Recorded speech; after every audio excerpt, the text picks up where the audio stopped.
This is Top 10 Takes. Let's get to it. At number 10, Sexy Red is out of town and thugging with her rounds. Depending on your circle, you may or may not have heard the first half of the chorus from that summer heater, Pound Town, by the 25-year-old rapper.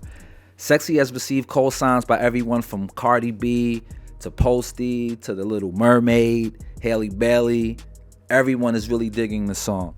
On Saturday, unbeknownst to even the Barbs, the queen from Queens herself, Nicki Minaj, collaborates with the St. Louis native on the remix, Pound Town 2, produced by Tay Keith as well. A notable line from Nicki's verse, quote, "I'm pimpin', pinky ring, his exes is rinky dink. I'm about to pop a thingy, then sip on this drinky drink." I smell a Pulitzer Prize. At number 9, Will Ferrell is circling the role of John Madden in Amazon's Madden with David O. Russell on board to direct, as reported by The Dish. Amazon has not yet released a statement. However, Deadline is reporting that the project has been percolating for some time. It's based on a Blacklist script by Cameron Clark. He and Russell have been doing a rewrite, then everything stopped with the writer's strike. I'm a huge Will Ferrell fan, in particular his sports movies like the Talladega Nights, the Semi-Pros, and Blades of Glory. So I know he'll do this role justice. John C. Reilly got the Jimmy Buss role that Will Ferrell really coveted. But I think that he lost one role to gain a better one because this film is really giving Academy Award.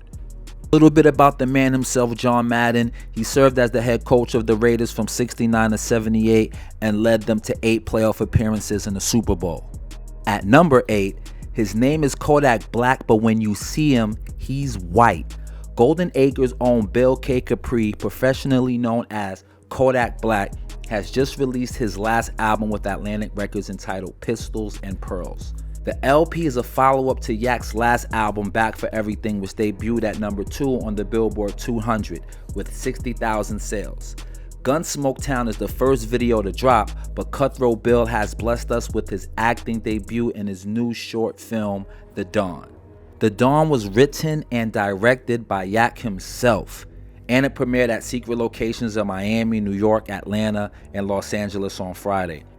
There's some really great scenes. I'm really happy to see Yak evolve as the artist that I know that he can be, which is a top 1 elite, top tier rapper. Not just rapper, but artist. He'll be at the Barclays on August 5th. At number 7, the old block GOAT Lil Durk has also released an album entitled Almost Healed this Memorial Day weekend. His album was originally supposed to drop 2 weeks ago, but Smirk strategically decided to drop Memorial Day weekend. We all know why. Again, I'll be the first to admit I'm a Durkio fan, but the voice delivered. The opening track, Therapy Session with Alicia Keys, sets the tone, and the future track is the banger. The Sniper Gang CEO Kodak Black is on the album. War About It with 21 Savage goes super hard, and You Gotta Love to Get a Juice WRLD feature. The first video is with J. Cole, directed by Steve Cannon, called All My Life. It's the most streamed song on the album, and it's probably the best song overall. Smirk's Almost Healed is on pace to sell 150K this week. It's already number 1 on Apple Music and trending number 1 on YouTube. At number 6, it's Memorial Day weekend, so you know what that means. No, not the copious consumption of glizzies. It's the Indy 500, number 107 to be exact. Spoiler alert, okay. Joseph Newgarden won his first Indy 500 championship yesterday. There were 3 red flag crashes. There was a dramatic finish during the race. There were 52 lead changes. But the biggest drama after the race was Jewel being tapped to sing the national anthem. And Beyonce's internet was split down the middle. It was either giving Fergie or Marvin Gaye. There was no in between. After watching her performance, I'm jacking the latter. I have no problem with artists adding sauce, especially if it's Jewel. I will say you may want to read the room a little bit better. The Indy 500 crowd seems like they're on a dry rub type of timing, if you catch my drift. Pun definitely intended. At number 5, the NBA has opened an investigation into longtime referee Eric Lewis involving a Twitter account that responded to numerous posts on league officiating and defended Lewis and other NBA referees, the league sources confirmed to ESPN. The account in question, which has since been deleted, was listed under a user named Blair Cutliff with the handle Cutliff Blair. Earlier in the season, there was a missed call that was really questionable, and now everything is coming to the light with all of these new Twitter burner allegations. Pat Beverly even received a technical foul by showing Eric Lewis the call that he missed literally on his camera. It was gold television sports moment. Lewis is in his 19th season as a referee.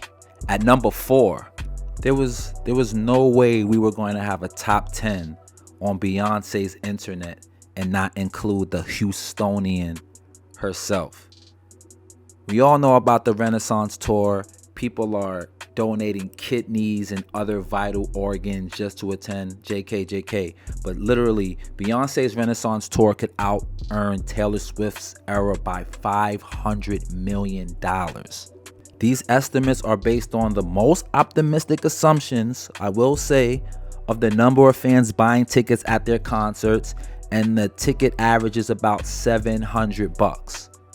The tour isn't over, but we may have just got our pinnacle moment with Blue Ivy Carter joining her mom on stage. The Grammy winner, I repeat, Grammy winner, joined Beyonce during My Power, and gave an amazing performance.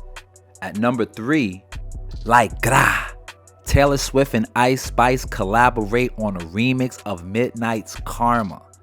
The track is a banger, and they just dropped the video, of course.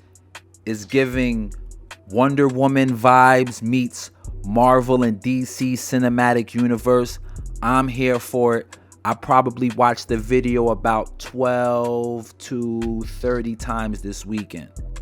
Ice Spice and Taylor Swift actually joined forces IRL in New Jersey's MetLife Stadium on Friday night. Of course, Ice Spice had to come out, shut it down with the signature curly red, just amazing haircut. Taylor Swift looked amazing. Of course, as always, it was an iconic moment. Name a more iconic duo, you'll be pressed. Now I'm looking forward for Taylor to appear on Ice Spice's album. At number 2, Derek White, the savior of the Boston Celtics. This man was out of his body. Not only was he playing amazing defense on Jimmy Butler throughout the entire night, but he had such a crucial play. I'm not really sure what the Boston Celtics were drawing up to have Marcus Smart take a contested three-point shot, but this dude, Derek White, follows up a shot in 0.1 seconds. I didn't even know that was mathematically possible. But somehow Derek White was able to pull this off. On Saturday night, this was the shot heard around the world. And now today, Monday at 8:30 Eastern Time, we get our Game 7. But at number 1, The Little Mermaid. I love how we've come full circle from number 10, mentioning how Halle Bailey listened to Pound Town and gave it the cosign, and now we're here at a Memorial Day box office debut of $118 million. Outside of all of the discourse of the casting, the makeup, this movie is on pace to rank as the 5th highest Memorial Day opening in history. At the end of the day, it's a classic. Just like Tony Chambers, the head of Disney's distribution, said, people are going to see it, all ages, all walks of life, even if it's a live action remake. Go see it with your family, and I'll see you guys tomorrow. That's Top 10 Takes.